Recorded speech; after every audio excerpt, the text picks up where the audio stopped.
Welcome again to our YouTube channel, Francine Rachel. My name is Francine Ekemba, and for the second time today we have our special visitor, man of God. Welcome to our YouTube channel today. Thank you so much. Amen. Bwana Yesu asifiwe. Amen. Yes, kwa majina ninaitwa Rajabu Mubulwa Heritier. You can call me Rajabu Mubulwa Heritier. Nina mke mmoja na nina watoto 7. I have one wife and 7 children. Leo tunakuja tena juu ya kuendelesha mafundisho ambayo tulianza wiki iliyopita. Today we are here for our teaching for the last week we had. Na mbele ya yote tutaanza kufungua na maombi. And we are going to start with prayer. Acha niombe. Let's pray. Bwana Mungu, tunasema asante kwa kipindi tena hiki umetupea. Tunaenda acha mafundisho ya leo mikononi mwako. Asante Mungu, tutangulia kwa yote na kukua nasi na kutuongoza kwa yote ili tusaidie katika safari yetu na kutufungua akili ili tupate kutatua shida zilizo mbele zetu Bwana. Tunakushukuru kwa yote na asante kuwa pamoja nasi, ni katika jina la Yesu Kristo tunaomba na kuamini. Amen. Amen. Amen. Amen. Amen. Amen. Yes. Wiki iliyopita for last week tulikuwa tunaongea juu ya kusema tunaomba vibaya. We spoke about we don't know how to pray. Lakini tusisahau ya kwamba kichwa yetu kubwa ya neno nasema mwanadamu hawezi kushindwa kwa yote. Don't forget that our big chapter is saying about we can't fail in anything.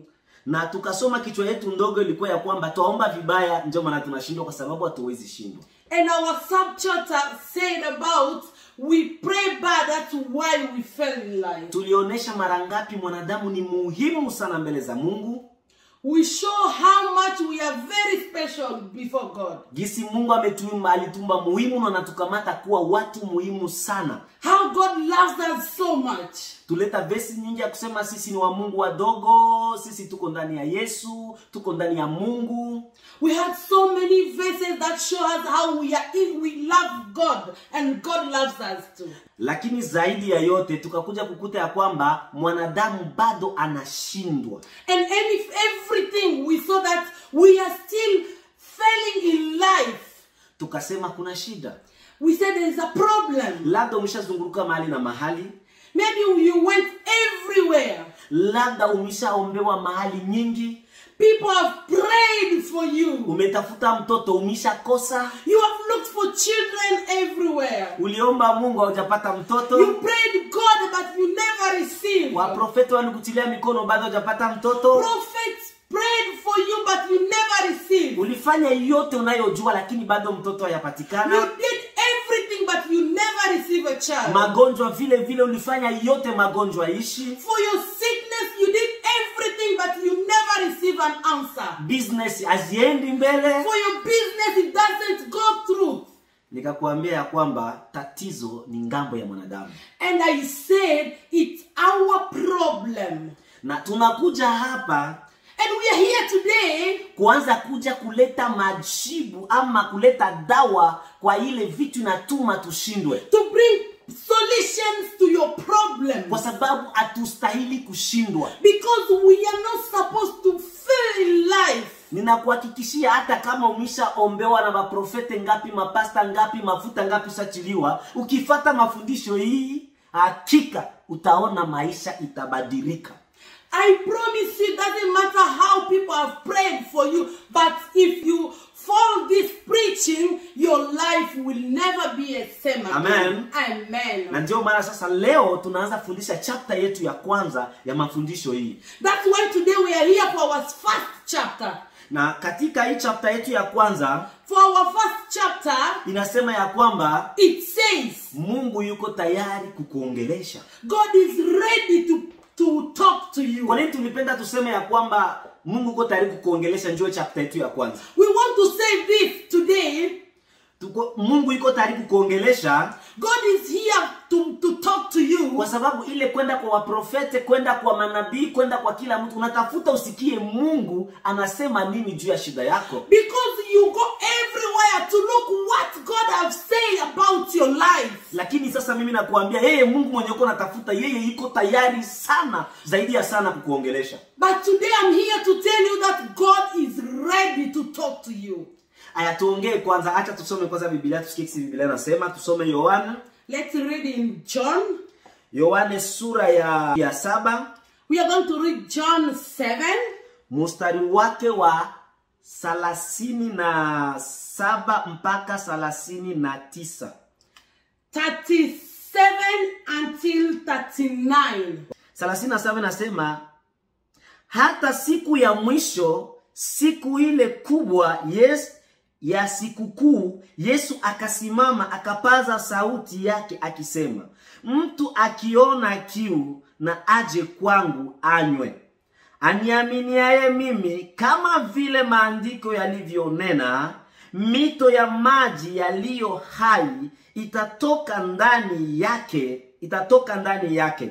Na neno hilo alisema katika habari ya Roho ambaye wale wamwaminiao watapokea baada, kwa maana Roho alikuwa ajaja kwa sababu Yesu alikuwa ajatukuzwa. Amen. Amen. In the last day, that great day of the feast, Jesus stood and cried, saying, if any man thirst, let him come into me and drink. He that believes on me, as the scripture had said, out of his belly shall flow rivers of living water.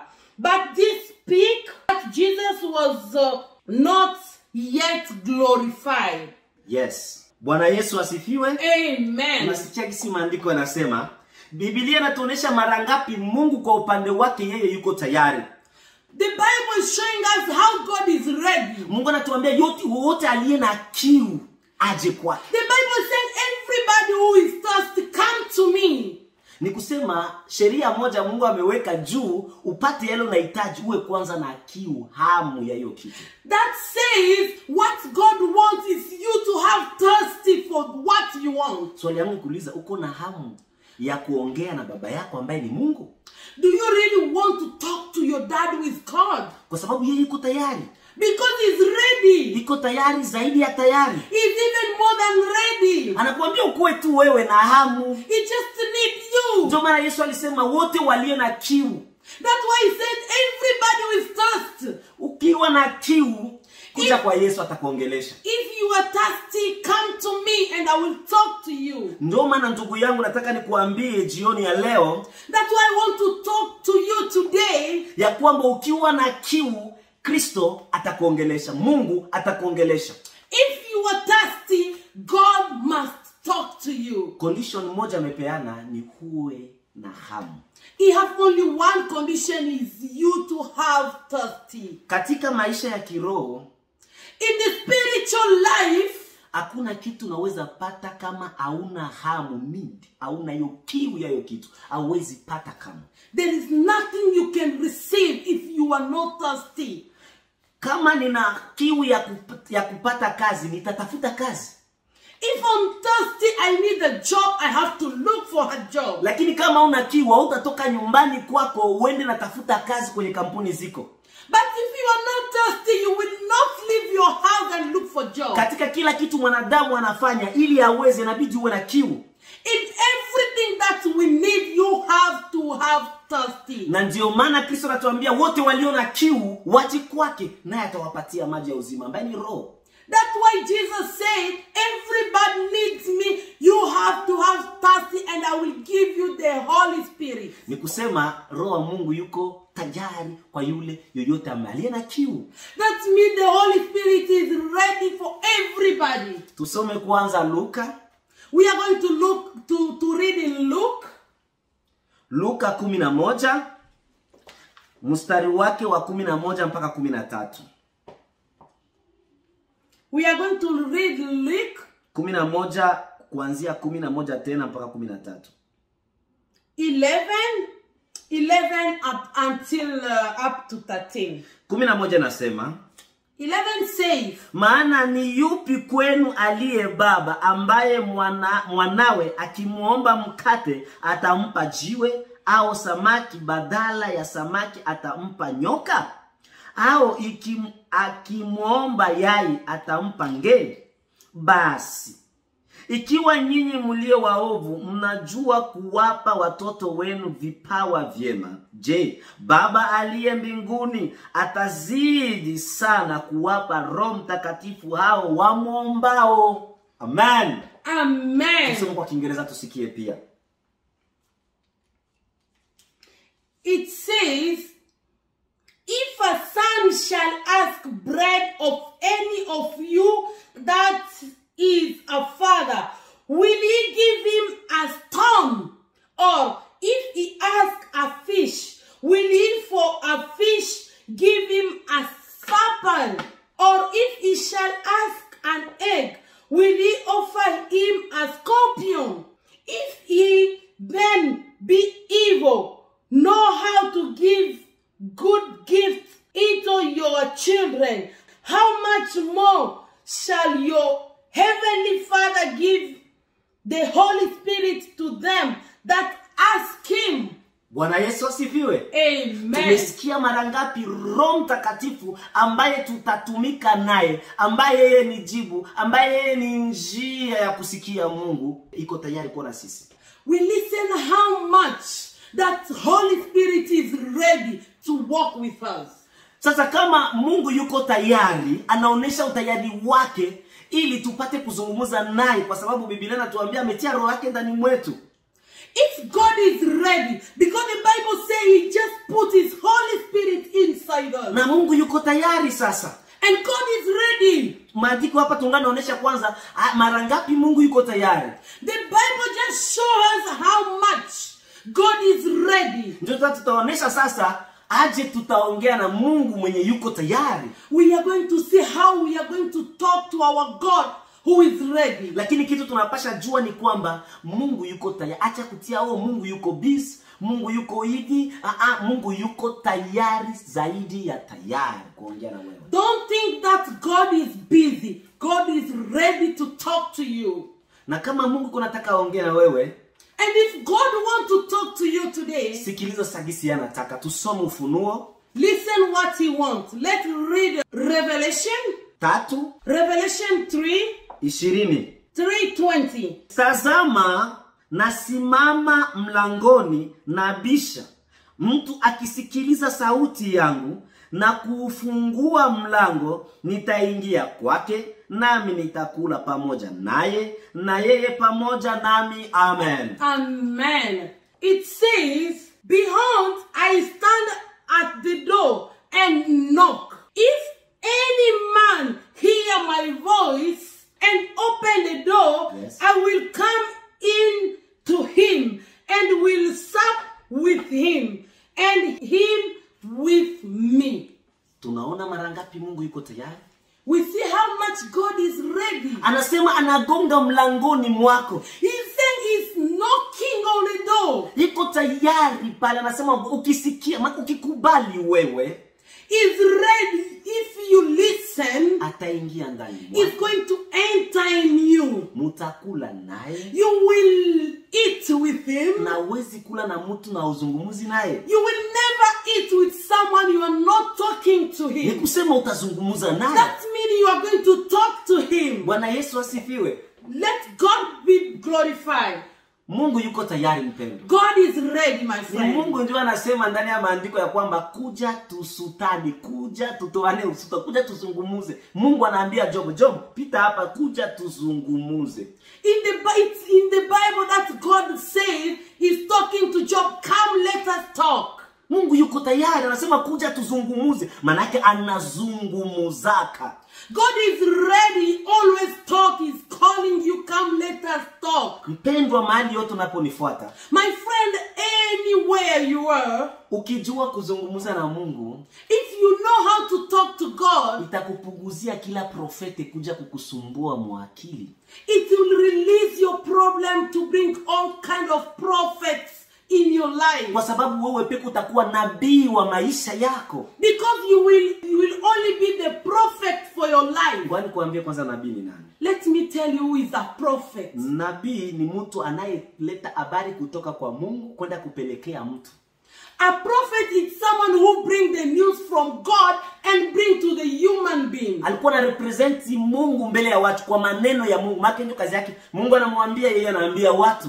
The prophet was someone who represents God when he brings the news and bring to human beings. Lakini wewe ni nabii. But you are prophet. Kwa sababu utazungumza na Mungu. Hakuna tena ukiwaambaliwe na Mungu ndio anakuambia. Because you will talk to God. You don't need someone to talk to God to bring the news to you. Unaona ni mara ngapi ni vizuri kuongea na Mungu? You see how much is good to talk to God. Hautapaparika kwenda huku kwenda kwa pana. You're not going to go everywhere to look to God. Utakuwa unajua hata yani atakuja kesho, unajua kutakuwa hivi, happen hivi. You will have the knowledge to know what's going to happen tomorrow. Kwa sababu unaongea na yule anayeumba mbingu na nchi. Because you will be talking to the living God. Na anaonesha mara ngapi yeye yuko tayari. Ndio maana alimwambia Job, yo kuja tuzungumuze. And he's showing you how much he's ready. That's why he was talking to Job. Come, let us talk. Let us chat. Najua unajiuliza sasa nitazungumza naye aje. You are asking yourself, how am I going to talk to God? Tuende kwanza kuomba ni nini? Okay, let us go. What is praying? Kwa sababu tunaomba Mungu atujibu.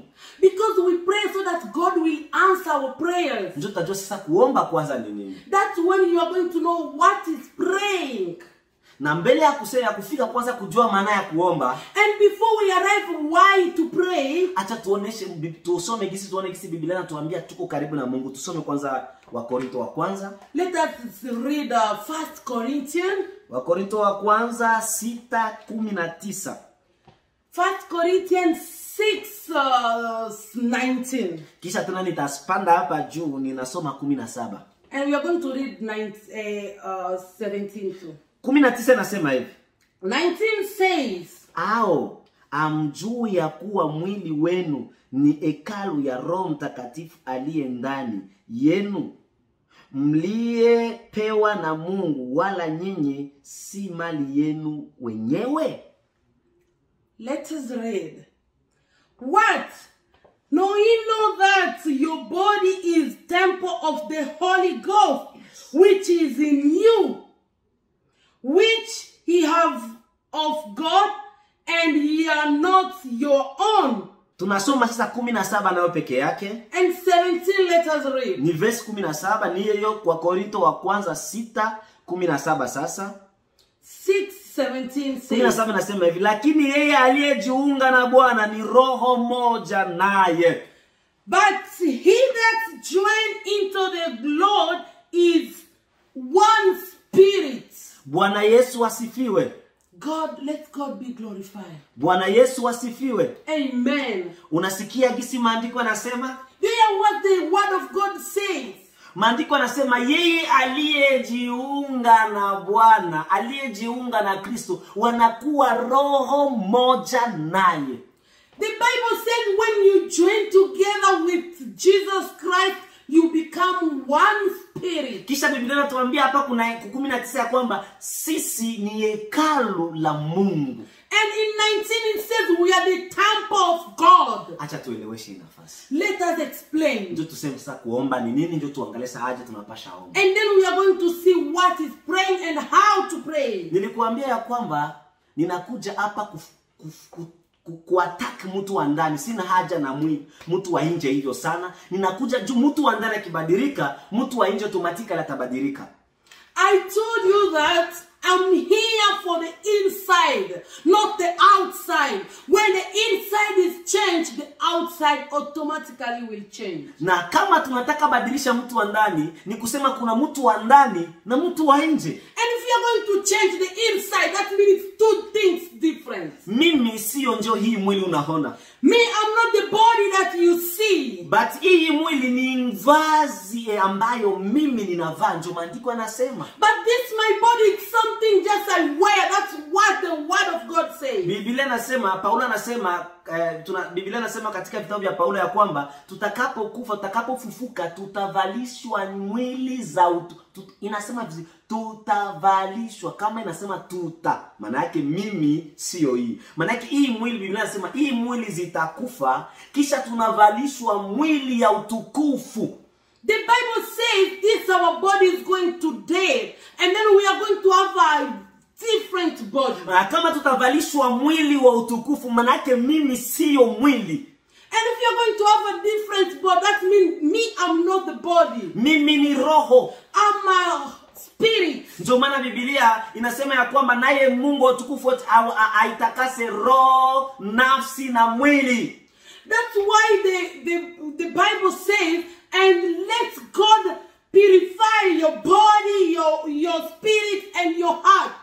Ni kusema mimi sio mwili. That means I'm not the body. Na Biblia inasema kama hii mwili ni hekalu la Mungu. And the Bible says this body is the temple of God. Ni kusema kwanza mimi mwenyewe hii mwili ni hekalu langu. It says myself am the temple of God. Hekalu ni nini? Hekalu ndio nyumba. Maana yake nyumba ya Mungu. Nyumba ya Mungu ndio inaitwa hekalu la Mungu.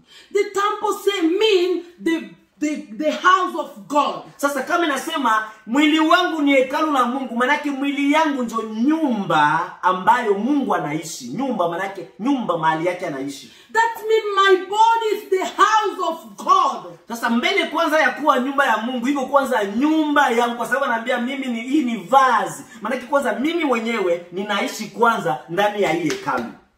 That means before it become the house of God, it means it's my house first. Kisha sasa Biblia inatuambia kama Mungu naye anakuja ikaa ndani ya hii hekalu. And the Bible says God come and live inside this body. Makini watu wawili wanaanza ishi ndani ya hii hekalu. That means two different people living inside this temple. Zaidi ya hiyo sasa naonesha haje ndio Mungu anakuja ikaa ndani ya hii hekalu. And it show how that God come and live inside this temple. Ndio hapa wanasema wa Korinto sasa 6:17 anatuambia kwamba anayejiunga, anayemkubali Yesu, anayemwamini Yesu, roho, si mimi roho yangu inakaa ndani ya hekalu, na ule roho wa Mungu wanakuja wanaingiana na kuwa roho moja, compenetration, inajiingiza. Ni kama niko na vikombe mbili ya maji, kisha hii kikombe nikitia maji humu, hakuni iko nguvu ugawe hii maji ya kusema hii maji yako ikuwe huku na huku, inakuwa kitu moja. Maana yake roho yangu na roho ya Kristo vinachangamana, ndio vinaishi sasa ndani ya hii nyumba. Amen.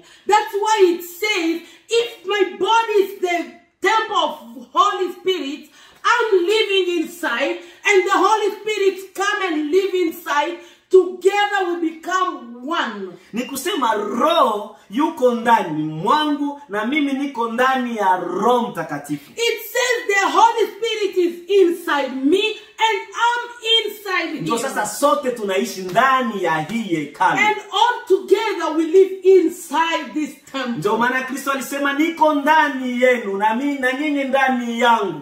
That's why Jesus said I'm inside you and you are inside me.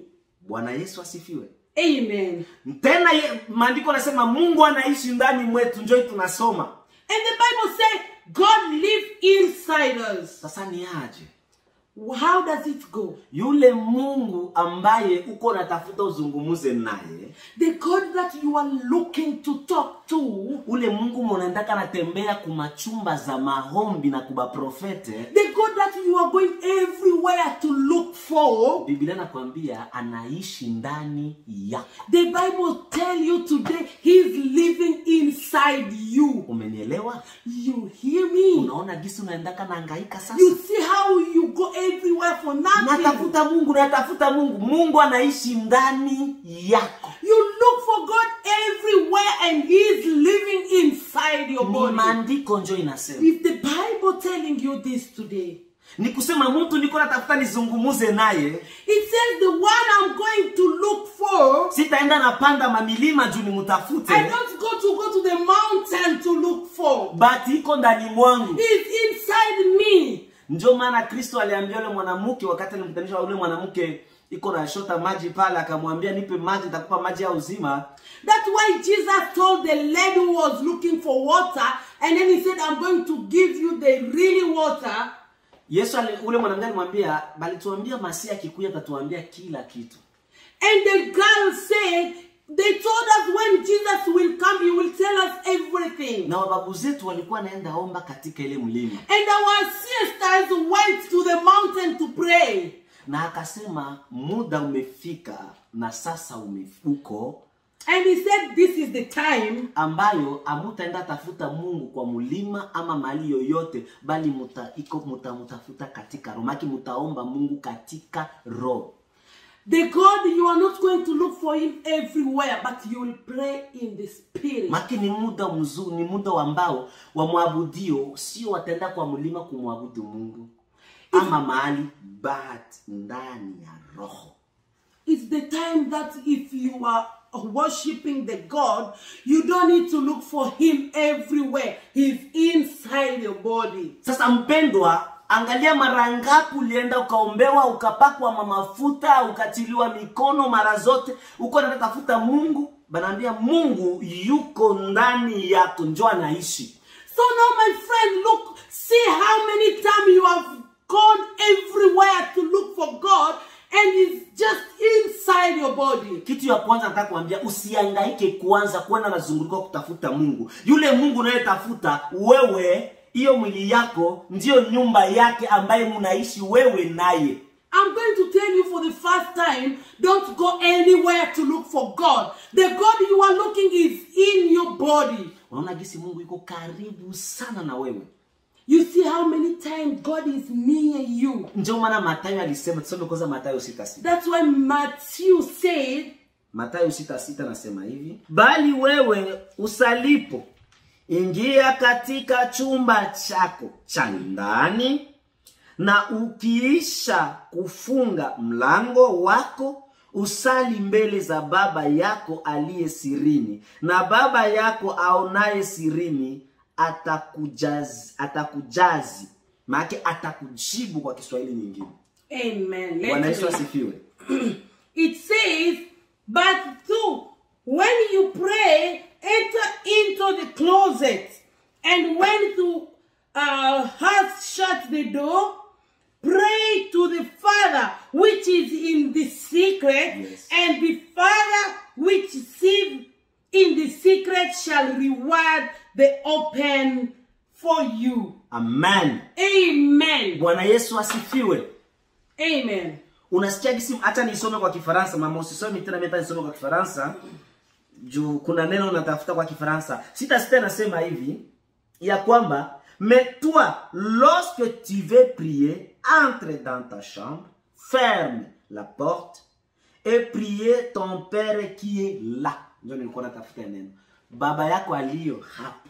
Ali hapo kwa ajili ya nini? Kwa sababu wewe ndio hekalu. Sasa Yesu ndio anakuambia, ule Mungu nataka omba, ingia chumbani, nyamaza, funga mlango. Ule Mungu nataka muambia maneno, yuko hapo. Haiko uende na panda mandege huku na kule juu mtafute.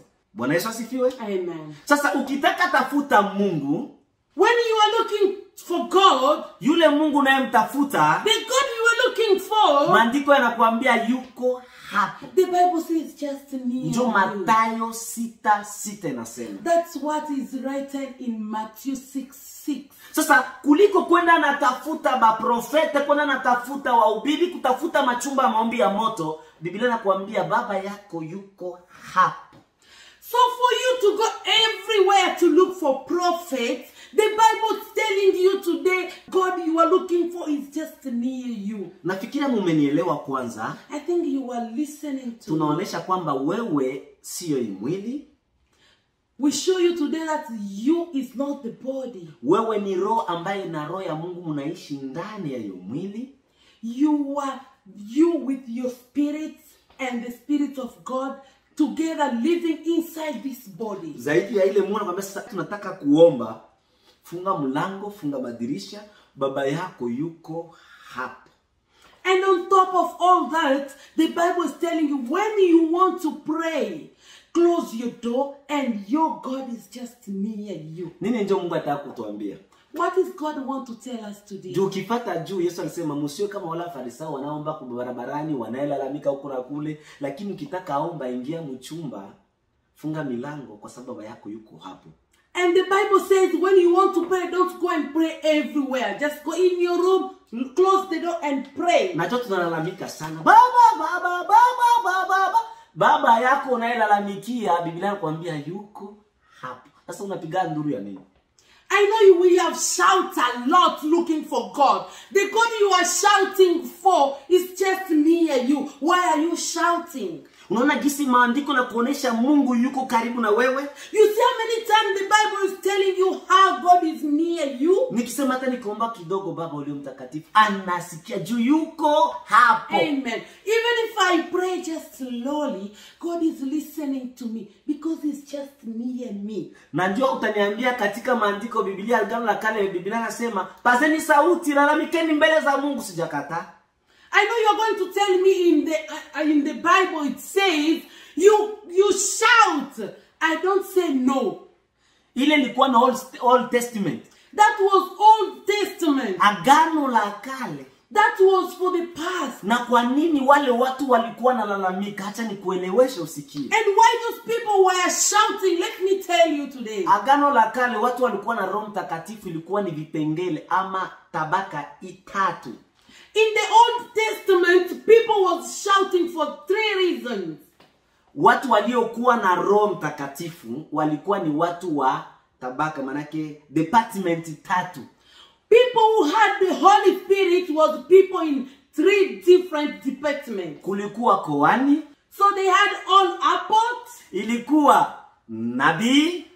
All prophets. Na wa mfalme. And all kings. Sasa wale wa Israeli wote hawakuwa na Roho Mtakatifu. And all other Israel, they never had a Holy Spirit. Israeli, wale wa Israeli wote hawakuwa, ile ingine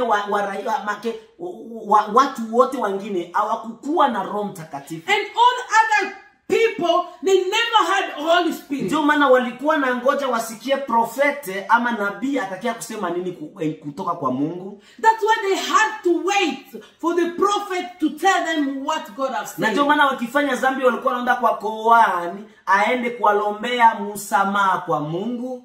That's why every time they did something bad, they had to wait for the prophet to pray for them. Na mfalme juu ya kuongoza nchi. And the king to lead the country. Na ndio maana walikuwa nalilia sasa Mungu, wanapaza sauti, bila ambao walipaza sauti juu Mungu awasikie. And that's why they used to cry to God loud so that God can listen to them. Lakini sisi wa wakati wetu, but for us at this time, Biblia inasema tumepewa roho kwa wingi. We have Holy Spirit. Tumemwagiwa Roho Mtakatifu. We have a Holy Spirit. Ule roho mwenye watu walikuwa nakosa mwagano la kale, Biblia inasema anakuja sasa kuishi ndani mwako. In the Old Testament, they never had the Holy Spirit, but now you have him inside your body. Sasa mara ngapi utapenda lala? Wale walikuwa wanalalamika wakukuwa na Roho Mtakatifu, lakini sisi tuna Roho Mtakatifu baada ya Kristo kutukuzwa. They used to shout because they never had the Holy Spirit, but you have Holy Spirit in your body. Usifikiri kupiga nduru unataka pasua sauti ndio Mungu anasikia. Don't think when you shout that when God listens to you. Mungu yuko tayari. God is ready. Iko tayari. He is ready. Haiko kupiga nduru, haiko sauti yako kubwa ndio itatuma ajibu. You don't need to scream so that he can listen to you. Haiko kulia yako ndio inaweza tuma ajibu.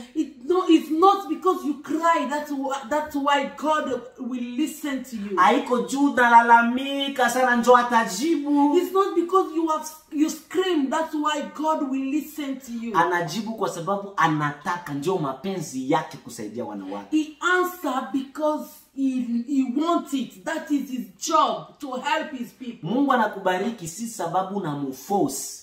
God bless you is not because you force him. Kwa sababu ni mapenzi yake, anataka akubariki. It's just because it is his will to bless you. Sasa acha kujivuruga, acha kupiga nduru, acha kuhangaika kwenda huku na huku kutafuta Mungu.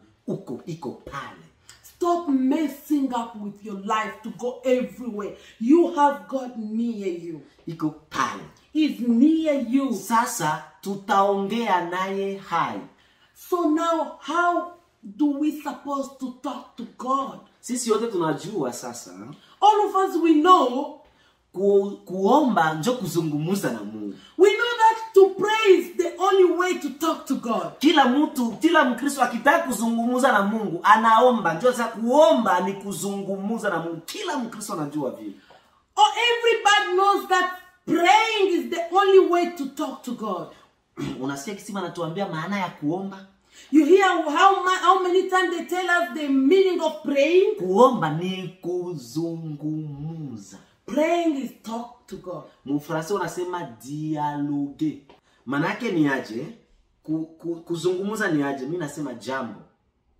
Talk to God mean hi. Na nikisema jambo unasikia unangojea mtu anakuambia jambo sana. Hapo ndio mnazungumza. It's like I say hi and someone else tell me hi back to me. Hapo ndio mnazungumza. That is mean talking. Ukimwambia habari gani ya familia, yanakwambia familia iko mzuri na wewe unaendelea aje, hiyo ndio kuzungumza. Talking mean I say how is your family and you say back to me how is my family is doing well. Na lakini ikikuwa wewe mwenyewe unaongea, but when it comes you are talking alone, sio tena kuzungumza. That is no more talking. Umenielewa hapo? Biblia inasema kuomba ni kuzungumza. Bible says praying is talking. Na kuzungumza ni mimi nasema na nangojea mwingine naye aseme anijibu. Ndio kuzungumza. And communication mean I talk to you, you talk back to me. Yes. Sasa nikizungumza peke yangu, nikiongea peke yangu, nikusema sio kuzungumza. But when I'm communicating by myself, that doesn't mean communication. Sasa kwa nini Mungu hakuakina tujibu?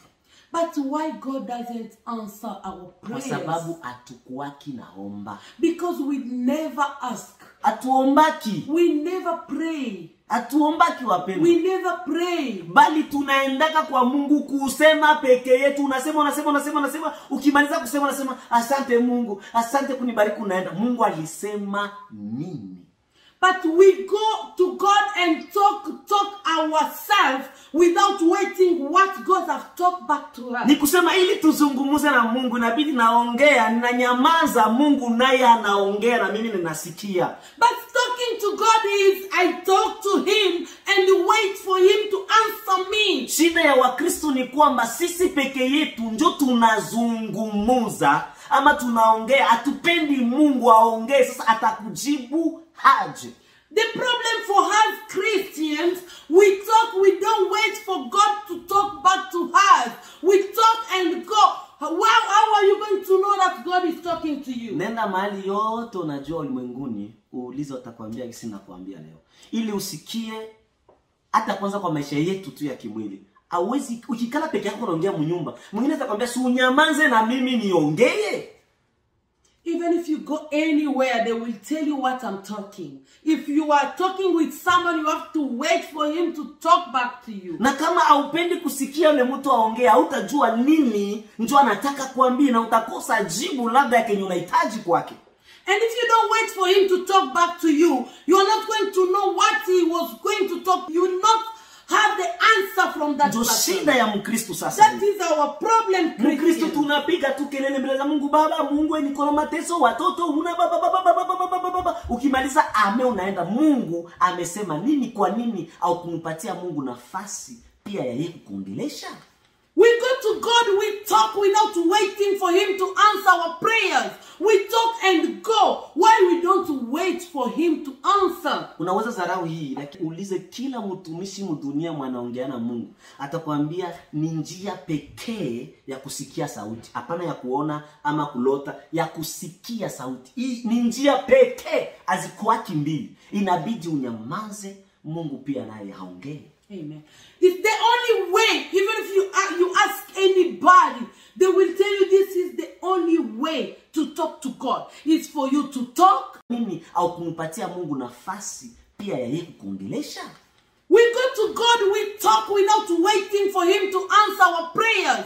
We talk and go. Why we don't wait for him to answer? Unaweza zarau hii, lakini ulize kila mtumishi mdunia mwanaongea na Mungu. Atakwambia ni njia pekee ya kusikia sauti. Hapana ya kuona ama kulota, ya kusikia sauti. Hii ni njia pekee, hazikuwaki mbili. Inabidi unyamaze, Mungu pia naye haongee. Amen. It's the only way. Even if you ask anybody, they will tell you this is the only way to talk to God. It's for you to talk, you be quiet and wait for him to talk back to you. Ni kusema ukitaka kusikia Mungu inabidi na wewe ukubali kunyamaza mbele zake. Kuwa kimya mbele za Mungu kumsikia Mungu. That means if you want to listen to God, you have to understand and accept to be quiet and listen to God to talk back to you. Tuone kama maandiko yanatuambia hivi. Let us see what the word of God says. Tusome Zaburi 5:3. Let us read Psalms 5:3. Okay. Lui Sego anasema hivi. L'Éternel, le matin tu attends ma voix. Le matin, je tourne vers toi et je regarde. Huyu mwingine anasema Martin, Bible anasema Éternel, attends de le matin ma voix. De le matin, je me tourne vers toi et je serai au guet. Guet ni kungoja. Ni sasa zamu kwa kuget kuna ngoja. Na huyu wa mwisho atuambia Darby atuambia l'Éternel, le matin j'attends ma voix et le matin je disposerai ma prière devant toi et j'attendrai. Nitangoja. My voice shall to hear in the morning. Oh Lord, in the morning will I direct my prayer into thee and will look up. Bwana Yesu asifiwe. Amen. Biblia inatuambia ya kwamba Bwana asubuhi nitakupa dua zangu kwa Kiswahili ama nitakupa mahitaji yangu ama nitaomba mbele zako kisha ninazunguka kwako ninanyamaza. Amen. The Bible says, in the morning, oh my Lord, I will pray for you and then I will come to you and be quiet. Ni kusema kuna wakati wa wewe kuomba na wakati wa wewe kunyamaza kusikia sasa Mungu atasema nini kuhusu malalamiko yako. That means there is a time for you to pray and there is a time for you to be quiet and listen what God is saying about what you have cried for. Mpendo inabidi kungoja. My friends, you have to wait. Kwa sababu Biblia tumeona Mungu si yuko hapo, tulishaamini sisi tunaelewa sio wote. Yuko ndani mwangu, mimi ndani mwake, yuko hapo. Sasa mtu mwenye niko naongea naye yuko hapo. Maana ni watu wawili wako hapo wanataka ongea. Sasa kama tunataka ongea inabidi niongee na ninyamaze na mimi kimya. Mungu naye aongee sio peke yangu. Hapo hatutaongea. The Bible says we know already that God is inside our body. Is inside me and we are all together. So that means if he's with me, I have to pray, talk to him, and give him time to talk back to me. Amen. Amen. Nyamaza mbele za Mungu. Be quiet on front. Acha kuomba peke yako naomba unafika unaanza unalia. Baba asante kunijibu. Alikujibu nini? Acha kelele. Don't just pray and cry without listening to God. Ifo kusikia na bitu usikie Mungu anasema nini. You have to have time to listen to God, to what did he say to you. Ninajua hiyo ni shida mingi ya sisi wa Kristo. Tunasema peke yetu, tunapiga kelele peke yetu mbele za Mungu, lakini hatupendi kunyamaza. Ndio maana hautawahi sikia Mungu kama unyamanzi kumsikiliza. That's why I know this is the problem we have. We talk without listening to God. We have to give him that time to talk to us. Sikia jinsi Habakuki anasema. Let us listen what Habakkuk says. Juu ya kunyamaza mbele za Mungu. Because about to be quiet in front of God. Nitaisoma tena kwa Kifaransa ndio nimesikia imeingia vizuri. I'm going to read it again in French. Inasema hivi. It says. Ni Habakuki 2:1. It's Habakkuk 2:1. J'étais à mon poste et je me tenais sur la tour. Je veillais pour voir ce que l'Éternel me dira et ce que je répliquerai après ma plainte.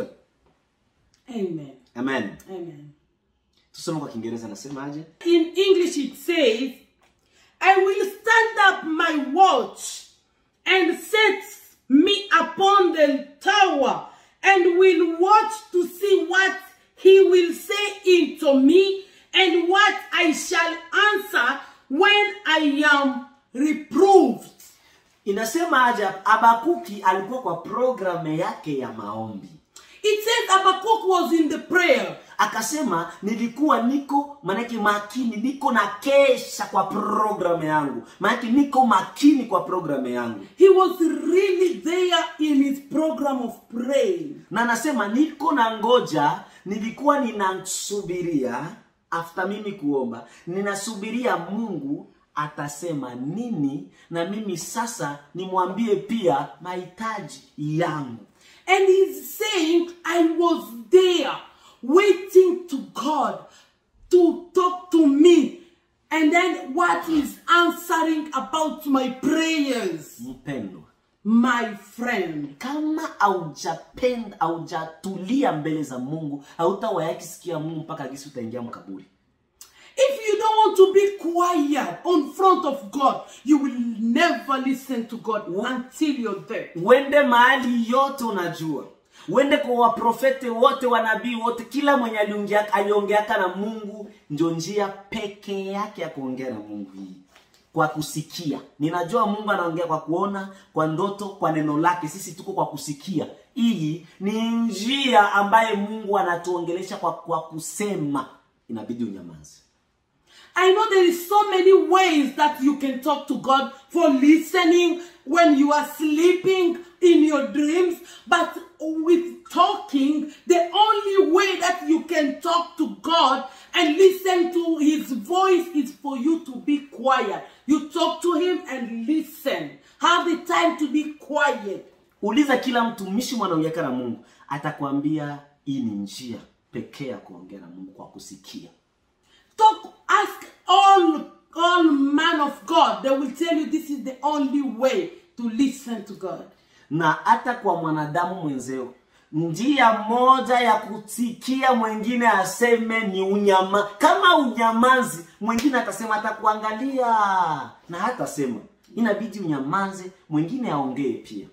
Even when you are talking to your friend, you have to talk and be quiet. You listen to him, to what he is going to talk to you. Nikwambia tunakuja kutoa kusurulisha, kuleta dawa kwa vitu vinatuma tunashindwa mu maisha. Today we are going to bring solution to all the problems that make us not successful in the life. Hii ndio shida. This is the problem. Atuikalaki kimya mbele ya Mungu. We don't be quiet on front of na God. yule Mungu yuko pale. And God is with us. Kama jinsi mimi niko na interpreter wangu hapa. Like we are here together with my interpreter. Siwezi elewana naye kama sinyamazi naye aongee.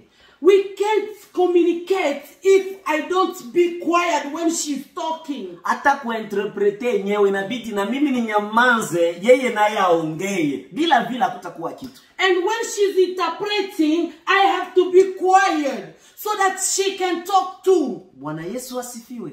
Praise the God. Unaona shida, unahangaika unaenda wapi? Njoo jibu hiyo. Nyamaza, Mungu ataongea. Why are you going everywhere? Be quiet and God will talk back to you. Haijalishi una miaka ngapi katika Ukristo, hata kama umeokoka saa hii gisi tuko naongea, Mungu atakuongea. Ni baba yako, mama akizaa mtoto, amongelesha hata modela yake baba. It doesn't matter how long you have been in this process of listening to God, but you have to take a time to listen to God. Tutasikia sasa hiyo sauti pia ya Mungu hai. Najua kuna sasa nitamsikia sasa Mungu naye aje. How are we going to hear that voice of God? I know that is your question today.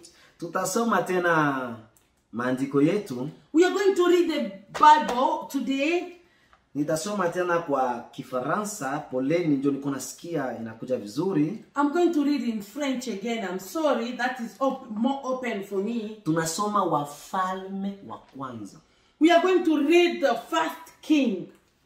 Wafalme wa kwanza, First King, sura yake ya 19. First King 19. Tunaanza ku 11 mpaka 12. 19:11 until 12. Aya 11 inasema nini hapa Wafalme wa kwanza? Mungu yuko naambia Elia.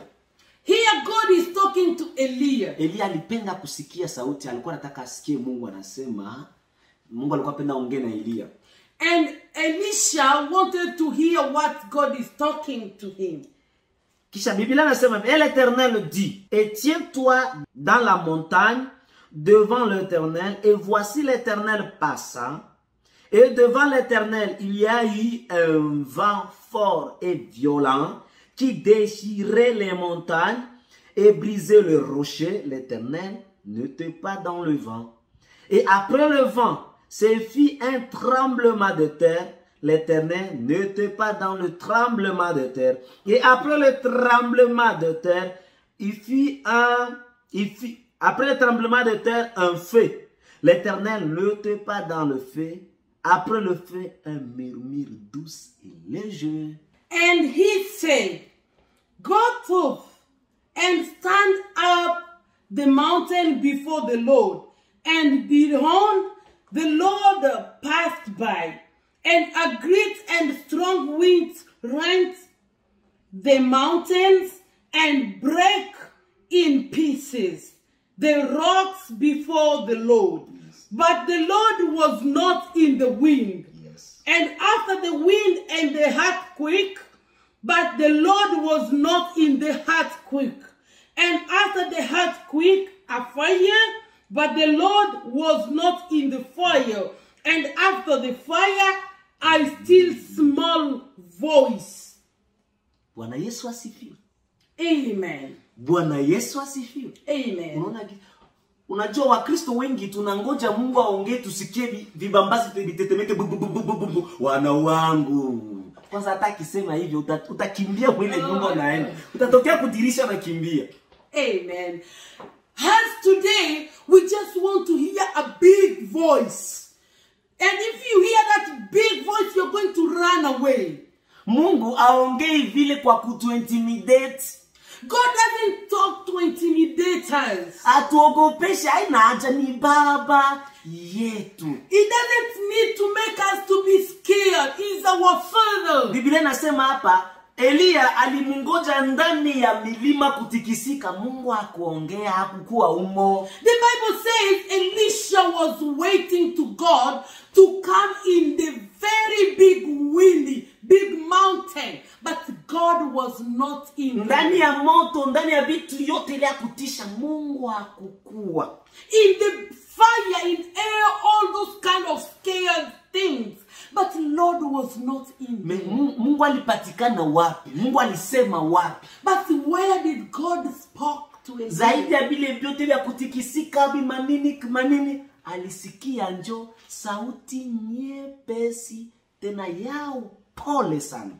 In all those scared things, Elisha never hear the voice of God, but he came and listened the voice of God in a small, smooth voice. Kifaransa nasema mirimiri yoza kulika sauti. Unaona saa kwa mfano huko fast nini wanasema? Unasikia sauti kidogo kanyembamba kepesi kenye unaanza stop. Just in a light voice. Yes. That's where Elisha heard the voice of God. Bwana Yesu asifiwe. Amen. Mungu usimungoje kwa kutikisa vibambazi. Hapendi tena kwa saa hii hakuji kukuonesha kama yeye ni Mungu, kwa unajua yeye ni Mungu.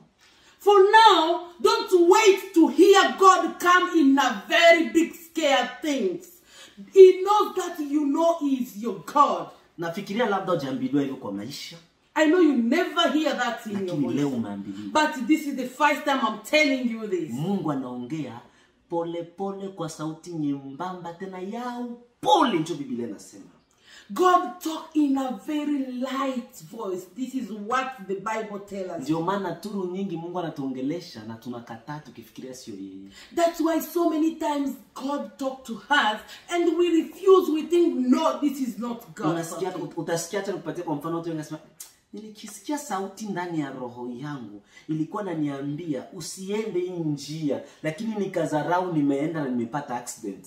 That's why so many people, they say, I hear a small voice telling me don't go there. But I just took it off and I went and I got an accident. Ndio shida tu hiyo. That is only Ni hivyo Mungu anaongea. That's why usimngoje kwa kutikisa milima. Don't wait to God for a big scary voice. Biblia inasema anaongea kwa sauti nyororo nyembamba tena nyepesi sana. The Bible is saying God speak in a very small and light voice. Atakwambia saidia ule mtu aone anakosa manguo. He will talk to you, help that person. You see he's naked. Lakini unasikia shetani anaanza kwambia, "No, bado usimsaidie. Kwani wewe ndio unamtumikia?" And the demon will come and tell you, don't help him. Why are you the one working for him? Kwani haiko nje na kwa ndani ya roho yako unasema uongo? You never hear that before. Am I lying? Biblia inasema ndani ya roho mtu kuna vita. Mtu maandiko anasema. The Bible is saying in your heart there is fighting every time. Roho mmoja ananiambia nitende mema. One voice is telling me to do good things. Nyingine ananiambia niache nisitende And mema. another voice is telling me don't do that. Ndio sasa. That's what happened. Sasa choice iko kwako, unachagulaka sauti The gani? choice is yours. Which voice do you follow? Ninakuhakikishia ukiendelea kujifunza kusikia ile sauti na kutii, utafanya mambo makubwa yenye tashindwa watu kuelewa. Amen. I promise you today, if you keep listening to that small and smooth voice, you will do miracles. Human being will never understand it. Watu wengi wanasema ni kama mawazo yangu, sio mawazo yako. So many people, they say this is only my thinking. That's not your thinking. That is God talking to you. Ile sauti inasemaka hivi, ngani kuonesha kwa masomo ya kufuata tutaonesha aje kujua sauti ya shetani, sauti ya Mungu na sauti yako wewe. I'm going to show you how to listen to voice of God, voice of Satan, and your own voice. Wakati yenye huko unaweza sema unasikia sauti na kuambia si umusaidie. Haoni kama ni mtu yuko nasema ndani yako. When you are there, you hear a voice telling you, can you go help that person? Umesikia gisi anaanza habari yake? Did you hear what that voice starts? Na ingine anasema usimsaidie kwani utakuwa namtumikia.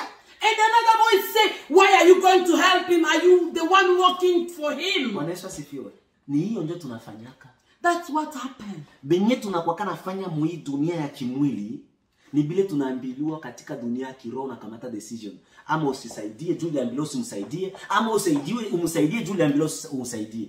That's what we do because we follow what the spirits tell us. Maybe the voice tell you go help that person, you do it. Another voice said don't, and you follow that voice. Mbele nivae hii manguo nilivaa ndani ya roho, ndani ya akili yangu.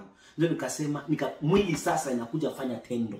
Before I wear my clothes, I had it inside my spirit, and then the body just take it and put it Sasa on. nikuulize mpendo, unisikilize mzuri. Let me ask you today. Sasa kama unafanyaka vile vitu vyote unafanyaka mwi dunia, mwili yako, ni vile unasikiaka sauti ndani. Maki inabidi ujifunze kuchunguza kale ka sauti na utakuwa wa ajabu sana. Let me tell you today, everything you do because you have a voice that tell you inside. So that if you start taking those voices serious, you're going to do miracles. Kama leo uongee na bwana yako, ni sababu kuna sauti imekuambia, mbona unataka kudharau? Suachane naye. Ndio ukatii, ukafanya hivyo. Ndio maana uko hivyo. Amen. If today you are not talking to your husband because there's a voice inside you that told you don't listen to him, and you obey that voice, that's why you are not talking to your husband today. Bwana Yesu asifiwe. Amen. Unaona gisi unangojeaka shetani kwa matendo na unajua kunyana kuwezeaka ni huko. You see how this Satan always catch you. Ni hivyo. That's how he catches Sasa you. ukizoea kutii ile sauti, ukijifunza kutii hiyo sauti ya Mungu, tutakuonesha gisi ya kuijua. Maisha yako utakuwa unajua hata itafika. Juu atakwambia usiende hivi kwa accident. Na wewe unaacha unaenda hivi na unasema kule gari ziligongana ama gari mbele yako ilishikwa na wabandia. Sasa kweli ni Mungu ndiye ameniambia. Ni hivyo maisha tunaishi mpendwa. So if you get used to listen to the voice of God, I'm telling you, your life will change. Because when he tells you don't go there, and you stop, you go this side, you hear that, you see that place, they had an accident. That is the voice of God who told you don't go there. So get used to listen to voice of God. Ndio hiyo mpendo. That's what I'm telling you today. Nilipenda nikuambie kwamba ni hivyo unaweza sikiliza Mungu. Ni hivyo nasikia Mungu. Ni hivyo Mungu ananiongelesha. Na kitu kyote ananiongelesha kinanifikia kwa sababu ninatii na ninaitumia. Sio tu kusikia, akishakwambia tumikia sasa, tia hiyo ni practice. That's how we have to talk to God, because every time he tells you something, you have to put it in practice. You have to use it, and you will see how God will use you. Bwana Yesu asifiwe. Amen. Ni hiyo maisha watakatifu wanaishi. That's how all good people they live. Ni hiyo unaona wa grand prophete, wanabii, watumishi wakubwa wanakuambia tunaongea na Mungu ndio njia. Ukidevelop utaanza isikia sasa vizuri sana mpaka unasikia inakuwa hii ni sauti sasa inasema umeidevelop. That's how all prophets they live, because they listen to God. So I tell you today, if you develop listening to God, you will see changes in your life. Yes, tunamaliza, tunafika kwa mwisho kwa mafundisho yetu. We are at the end of our preaching today. Mafundisho ya kufuata tutafundisha aje kujua sauti ya Mungu, sauti ya shetani na yako peke yako. Next time we are going to show you, we are going to teach you how to listen to your own voice, the voice of God and the voice of Satan. Na ndio hapo utakuwa najua kama dhambi haikuwa kitu. Ndio maana tuambia tunafuata mtu, tunakuja kutengeneza mtu wa ndani, kwa sababu dhambi haikuwa hapa nje. Dhambi inaanza ndani, kisha huyu slave mwili anaenda ionesha nje. That's why we always do mistakes, because we do it from the inside and then the outside just obey of it. Na ukiambiliwa sasa gisi ya kujua Mungu na shetani, utakuwa unajua Mungu anasema ni shetani na unakataa kuobey. And when you know the differences of those voices, you will know this is speaking of Satan and you will never obey of it. Utakosoa makosa yote mpaka itafika gisi kama kupataka mtoto utampata. We are going to correct all our problems, and if you never receive a child, you will receive. Tuna correct problem. Shida ya kwanza ni uzungumze na Mungu.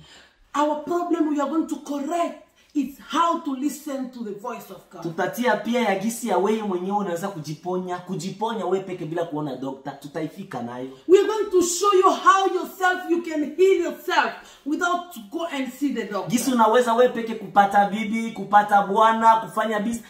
Tutaleta dawa zote na mwanadamu. Hakika utakuwa umesucceed mkila kitu. We are going to show you how you can do everything by your own and how you can be successful in your life. Sasa tunataka fanya ombi kidogo. We are going to pray now. Kwa kumalizia, nitapenda niombe na wewe mpendwa. I want to pray with you today. Ninajua ulikuwa ni muda mrefu labda uliwahi dharau hii sauti ya Mungu ikikuambia. Uliwahi sikia sauti kana kuambia hivi na dharau. Ulikuwa nakosa kumtii Mungu. I know it has been so long that you never listen to that small voice in your body. But today I'm going to pray with you. Nataka uende muambie Mungu. I want you to talk to God today. Mungu unisamehe. Baba, forgive me. Kwa yale yote nilikuwa nakosa kutii na kukosa kunyamaza mbele zako ili nisikie sauti yako. For me to live without listening to your voice. Bwana Yesu asifiwe. Amen. Nataka tuombe mwambie Mungu akusamehe wakati wote yule ulikosa kutii, kusikiliza sauti yake na kuitia kwa matendo. Tell God to forgive you for every time you never listen to his voice and put it in practice. Tuombe. Let's pray. Bwana Mungu, tunaenda kuomba rehema kwa ile wakati wote hao wapendwa Bwana walikosa kusikia, walikosa kutii neno lako, walisikia sauti wakadharau wakafikia ni mafikiri yao. Bwana, ninaomba msamaha kwa ajili ya ndugu yangu, ninaomba msamaha kwa ajili ya dada yangu, baba yangu, kaka yangu ambaye alikosa kutii, alikosa labda kunyamaza mbele zako ili akusikilize, akafikiri ni mafikiri yake. Bwana, ninaomba msamaha Bwana. Oh, yes. rehemu ndugu yangu, rehemu dada yangu, rehemu baba na mama yangu kwa makosa yote yale walifanya mbele zako Bwana. Ninaombea ndugu yangu huruma, acha msamaha wako uendelee kuwa mbele yao. Asante Bwana, ni katika jina la Yesu tunaomba kuamini. Amen. Amen. Mpendwa, tuonane wiki ijayo. Tutaendelea kudevelop na kuonesha aje mtu anaweza jua masauti ya Mungu na ya shetani. Na ukiendelea kuongea na Mungu si kila wakati mpaka ukuwe na nyamanza njoo aseme. Hata ukikuwa kuna drive utasikia tu na unajua Mungu anasema na kidogo na unafanya. My friends, we are going to do another video next week. And that video, we are going to talk how to develop, to listen to God's voice and what is Satan's voice. When you know how to difference all those three voices, you will know, even if you are driving, you will hear the voice and you know this is Satan and this is God. You will know what to do exactly when you hear those voices. Nachokuomba ni ushare, partage na wenzako. What I want you to do is to share this video with your friends so that they can know what to do in their life. Neno tunayokupea tunaipea kwa bure. Kitu tunakuomba ni ushare tu, ndugu yako naye hasaidike. Ni hiyo tu. What we are giving you today, we are giving it for free. What we are asking you is only share so that your friend can get help too. Na ukikuwa na swali yoyote, and if you have any question ambayo kuna mahali haujaelewa, kuna mahali imekusumbua, unaweza tupigia simu kwa namba ifuatayo. Well, if you have any question where you didn't get it well, you can call us from this number. Mimi nitaisema kwa Kiswahili, yeye mtranslate atakuwa anasema kwa English. I will say it in Swahili. Inaanza na alama ya kuongeza 1 kwa wale wenye wako nje ya Canada. It starts with 1 if you are outside Canada. 204 2204 333 333 68 68 94. 94. Ukikuwa na swali ama dugudugu yoyote, tupigie kwa hiyo namba na ninajua itatiwa hapo mbele zako na utaipata hiyo namba vizuri. Na utakuwa na swali unaweza kutuuliza kwa WhatsApp kwa walio mbali, kwa Facebook tuko unaweza tufuata, ama unaenda tu kwa nini yetu na utatupata na tutaongea na tutakusaidia zaidi. Ubarikiwe sana na Mungu akubariki. If you have any question, please feel free. Even if it is in WhatsApp or call direct, just call that number, message that number, and we are going to explain to you and give you more preaching. God bless you so much, my friend. Muwe na wakati njema katika jina la Yesu. Amen. Amen.